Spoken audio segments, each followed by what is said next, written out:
welcome to the channel. This is our first time doing Smackdown review.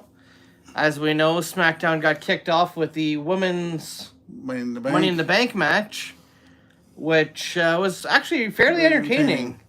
Chelsea Green was on there. It was Chelsea Green versus... who's that? Bianca Belair versus... Meechin Mayhem. And in the end, it was Chelsea Green who went over Bianca Belair and Meechin, which is kind of cool to have a Canadian in Canada going for Money in the Bank, which is awesome. I'll let you dive into the second match. And that was... oh, what's the second one? It blew so quickly. Second one, tag team? I'm so fast I don't remember anything from the show. Well, this makes it fun. It was... oh, come on. You know the second match. I don't. It was so fast. The show ended before 10. It was the men's Money in the Bank. Oh, right. The men's one. Andrade, KO, KO and, him, Andrade, and, Grayson Waller. Another great match.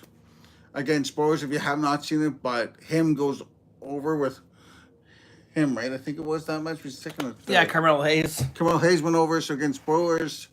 It was another great match. I love Carmelo Hayes from NXT days. It's showing they really like him so much. It's looking good. There was other great matches on the card from tonight. There was, well, we got what, Rhodes' match, and then another Money in the Bank, and that was it. Rhodes is the last one. The LA Knight segment. Yeah. You take that over because you can speak like him. The LA Knight segment was pretty cool. LA Knight called out Logan Paul. Obviously, they're trying to hype up Logan Paul versus LA Knight for SummerSlam. The show got kicked off with the Second City Saint, CM Punk, addressing the crowd. And then Paul Heyman came out and addressed CM Punk, letting him know that the Bloodline wanted him to leave the ring and that didn't want him there, which was interesting how that turned out.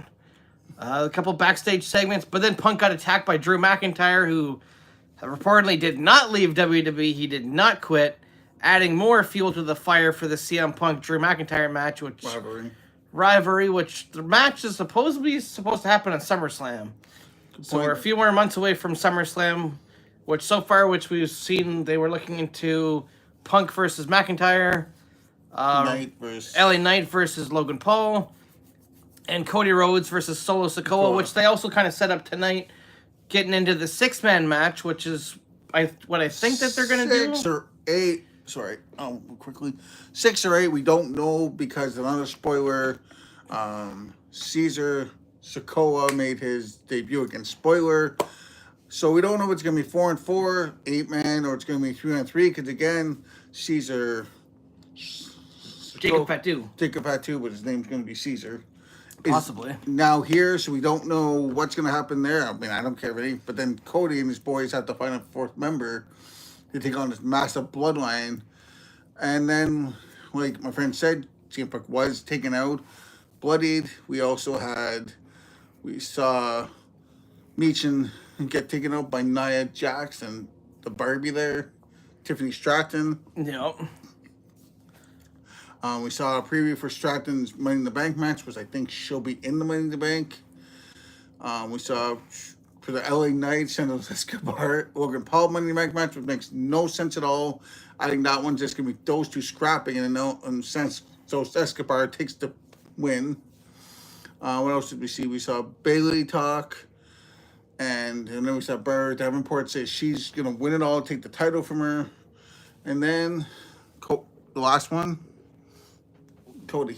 The Cody Rhodes match, which barely got off the ground against Solo Sikoa, as Tama Tonga and Tongaleo came in the ring, which led to Randy Orton and Kevin Owens coming out, attacking Tama Tonga and Tongaleo, which then led Solo in a corner with Cody Rhodes, and then Solo laughing, and then the epic debut of Jacob Fatu coming to WWE, which there was talks and rumors for a long time that Jacob Fatu was coming to WWE. that he would be there. It was a matter of weeks. They weren't sure exactly what week they were going to pull the trigger on it.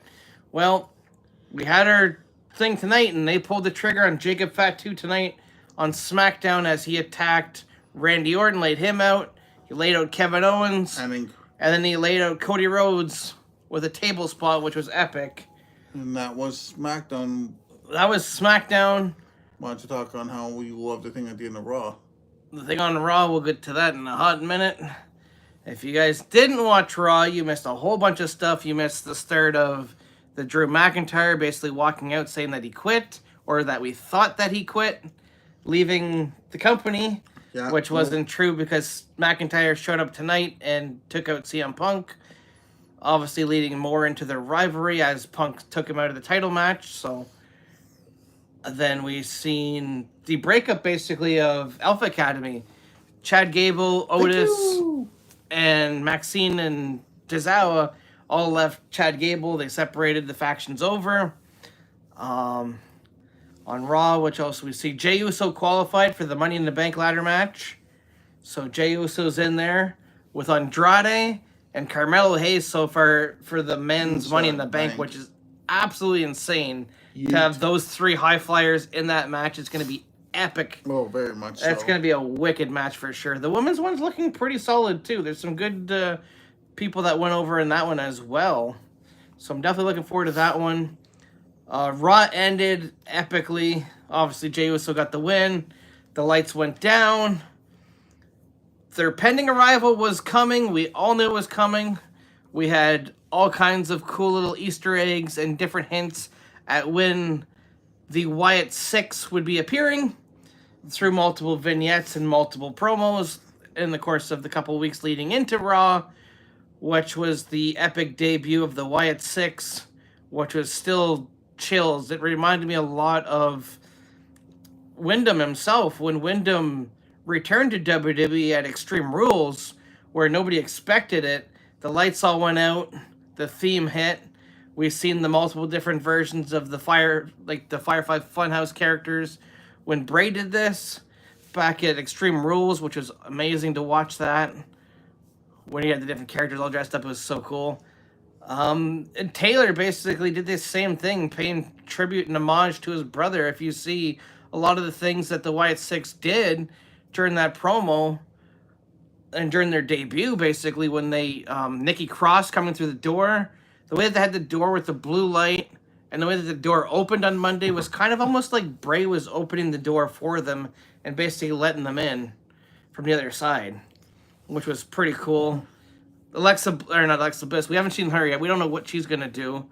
But Nikki Cross looked amazing with that new mask that they developed for her. I think she's going to do an amazing job as Sister Abigail. She was the perfect choice. Then it leaded us down the corridor where we ran into Rowan holding the Bludgeon Brothers hammer in homage to Brody Lee, the late great Luke Harper.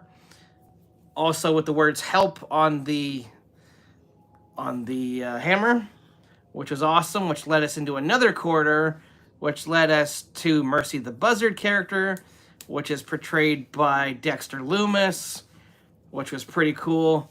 And then that also led us down another hallway where we ran into Joe Gacy, who's finally getting used in this Wyatt Six faction, which also led us down another corridor where we see Chad Gable, who I'm going to get to in a hot minute because there's more information for Gable too, where we've seen Chad Gable laid out, basically all bloodied after the attack from the Wyatt Six, which led to Uncle Howdy walking down the rampway, reuniting the group as he brought together Mercy the Buzzard, Sister Abigail, the pig character, all reunited them together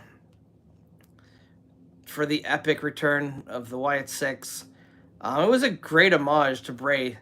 What I didn't notice is one of the dreadlocks in Taylor's hair was red to pay tribute to Bray Wyatt, because Bray Wyatt himself had red dreadlock at one point. So every little detail from that to the glove that Taylor had that said Bray on it. So if you guys were fans of The Fiend, you'd know that he had two gloves that he wore on each hand. The one on this hand was the hurt hand, and this one was the heel. So he had the Bray on the hurt hand, which was so cool that he did that, and like the hair. And then obviously they came out through the door with the lantern. Taylor picked up the lantern with this new faction, blew out the lantern, said, "We're here." And that was the end of the show.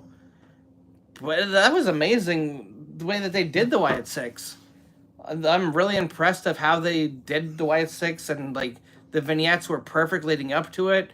It reminded me a lot of like when Bray was doing this, when Bray was coming back to WWE at that point, obviously before he passed the final version that we've seen of Wyatt. But he basically did the same thing with these promos leading up to it, with these little Easter eggs, with the white rabbits. Kind of the same as what Taylor did with the Wyatt Six. I'm definitely intrigued to see what they do, because tonight, Adam Pearce announced via X that Chad Gable has been medically cleared to compete. And Chad Gable will be on Monday Night Raw in the qualifying match against Braun Breaker, against, what's his name there? Bronson Reed, sorry, and Braun Strowman in the qualifying Money in the Bank match on Monday. The Wyatt Six didn't take too kindly to this, as they interrupted the video a few times, kind of hinting that maybe their next target could potentially be Adam Pearce. Could potentially be the next target for the Wyatt Six. They've also kind of almost targeted Pat McAfee in a sense too on the show, that he could potentially be another target of the Wyatt Six. Or they finished the job on Chad Gable, we don't know. But it's definitely got me intrigued for wrestling again, especially for Monday Night Raw, to see what happens next with this Wyatt Six faction that was so perfectly done as a tribute and an honor to Bray Wyatt from Taylor Rotunda. I didn't get hit at the home run. I think that was awesome. I mean, I'm excited for Money in the Bank. They got some good matches. Monday night, we've seen the return of Seth freaking Rollins coming back to Monday Night Raw.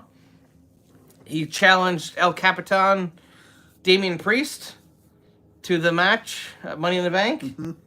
Definitely excited for that one. That's going to be a hell of a match. Oh, yeah, it's going to be one of my favorite. Oh. Priest and Rollins are going to tear the house down. I think that's going to be an epic match for sure. Oh, indeed. Definitely excited for that one. There's so much good stuff happening right now in WWE. Yeah, they're finally going the right direction. I'll let you get your thoughts on the Smackdown and the Raw and the Wyatt Six. Me talking, me moving. Yeah. Oh, there we go. Much better. Quickly on the Wyatt Six, like my friend said, I have nothing else to say. He said both best for both of us. It's probably the best they've done. Kind of like old school wrestling where you got to see vignettes about them. Where are they going next? We'll find out. I think he's right. I think Gable is going to be probably taken out. I think Pierce is going to be taken out, and McAfee is going to be taken out as well. Another person I think they could target is Karrion Kross. Karrion Kross and Nick Aldis and SmackDown. It's gonna be something to see. And who will for the Rollins match? I don't care who wins. I like what I see. Wrestling is back in both companies. I'm gonna also just quickly take a lead. SmackDown was great. Raw was great. Dynamite was great this Wednesday. Wrestling's back. We finally have wrestling on television again, or streaming, whichever way you want to cut the ropes. I'm excited for like an AEW side. I'm gonna touch that quickly. I'm excited for Strickland versus Will Ospreay. That's a match I think it's gonna be like a 5-star match again, and I think Priest and Rollins is gonna be a 5-star match, like Cody and AJ was. So we're gonna have a lot to eat. Wrestling fans, we started doing wrestling on this channel because we think it's going to do well, and I'm going to say this. We now have a good feast on wrestling. We've got enough shows to enjoy. If you want some more wrestling, I'm just going to touch on another company that's very hard that none of us can find. Booker T's Reality Wrestling, another company that it's on YouTube and it's worth watching. And some of the stars there, like the Fatus, came from there as well, 2 of them. So again, we got Reality of Wrestling, All Elite Wrestling, World Wrestling Entertainment. We have Ring of Honor also, if you can find it.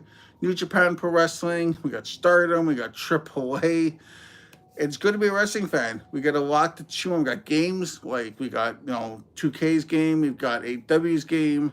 And another game from them. We've got the Wrestling Code. Thank you. At some point. the other one there, Ultra Pro Wrestling, the other indie game that's coming. Good to be a wrestling fan. And if there's any, wrestlers you guys like, let us know.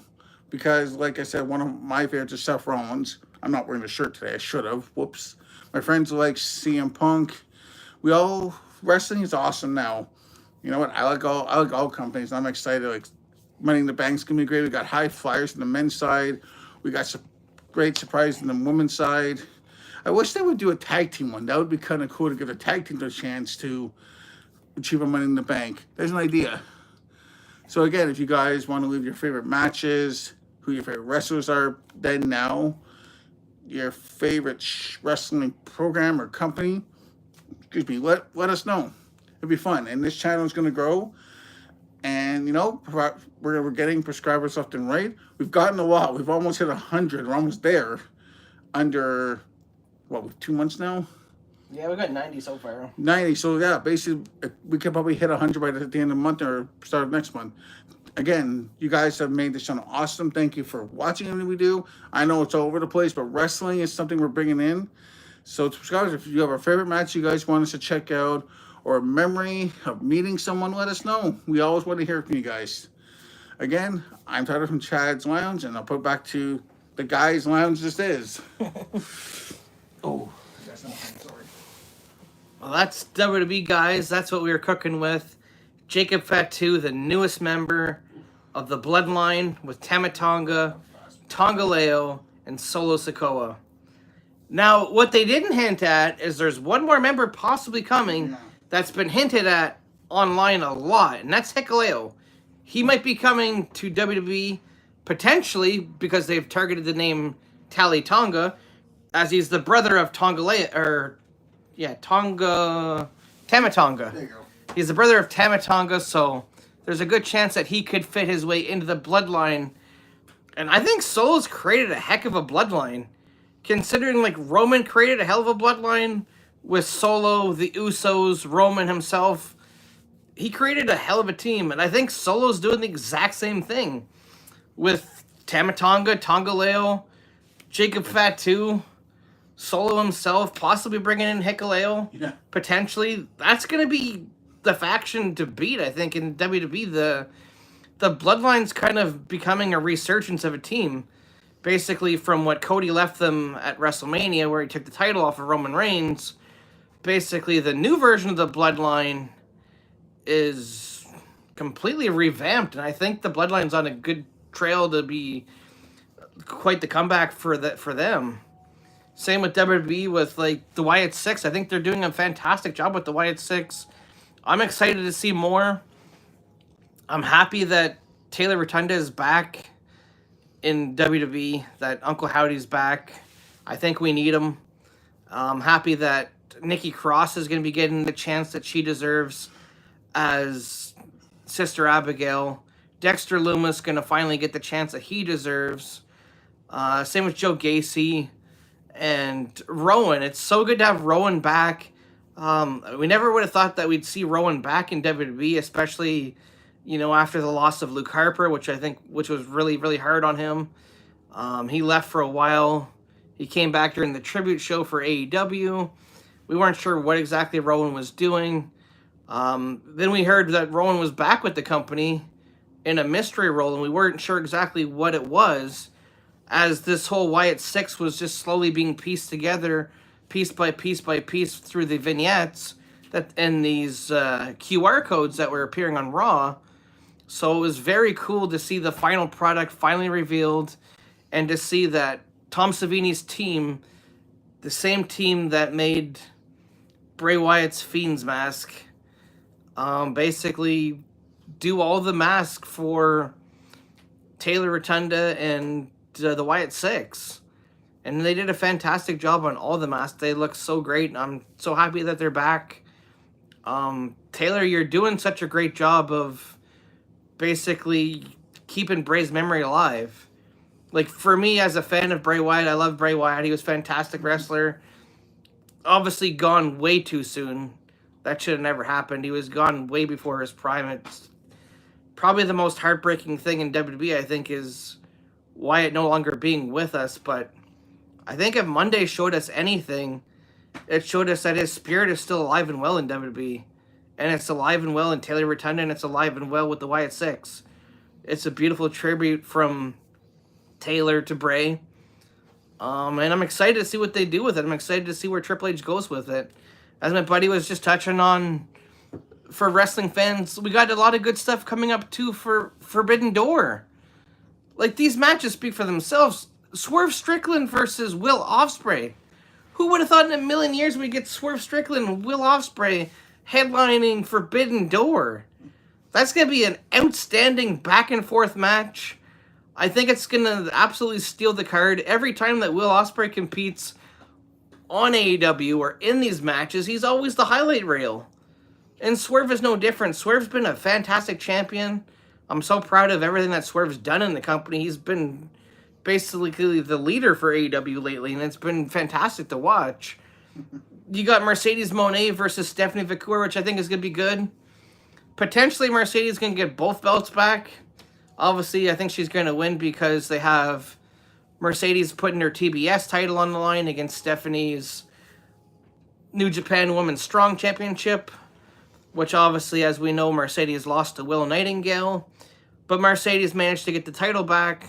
Not the Women's Strong title, but the TBS Championship from Willow at Double or Nothing. So definitely interested to see what happens there at Forbidden Door.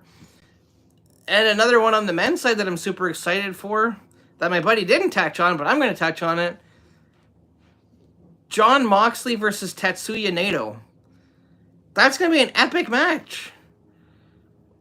We didn't get a chance to see the last one because it was in Japan as part of the New Japan tournament where Mox won the title, but every time that Mox is in a match is like insanity, and Mox and Tetsuya Naito, I think, is going to tear the house down. We have the epic ladder match you didn't touch on either, the TNT title ladder match, where we have Jungle Boy, or not Jungle Boy, but Scapegoat Jack Perry. We have, who else is in that like ladder match there, Ty? We have Scapegoat, we have Mark Briscoe. Yeah. Take Takeshita. He's in there too. There's one more. Who is it? Dante Martin. Dante Martin. So we got all those guys in that ladder match would be epic. But sadly, I think what's going to happen at the end of that ladder match, the Young Bucks are going to continue their creative writing and their creative control of AEW, and more than likely we're possibly going to see Scapegoat Jack Perry as the new TNT champion. I think so, sadly, yes. Which I don't like it, but Scapegoat's had a nice resurgence since the whole CM Punk thing. We're glass. And I think, if anything, he's benefited a lot from the CM Punk stuff. Mm-hmm. From Tony showing the video, which everybody thought was like career suicide, him showing the video of the attack at All In Wembley with Punk and Scapegoat. But if anything, it's boosted Perry up a lot more. Perry's become super popular now in AEW, and definitely interested to see what he does in that tag team match. So if you guys like these wrestling videos, definitely let us know, guys. We have 90 subscribers. We're so proud of every single one of you guys. If you want to see more of these, if you want to see Raw reviews, Smackdown reviews, pay-per-view reviews, let us know. Or you just want to talk wrestling. We're here to talk wrestling about all kinds of different things. So we'll see you guys in the next one. Thank you so much. If you like this video, please like, share, and subscribe. And we'll see you on the next one.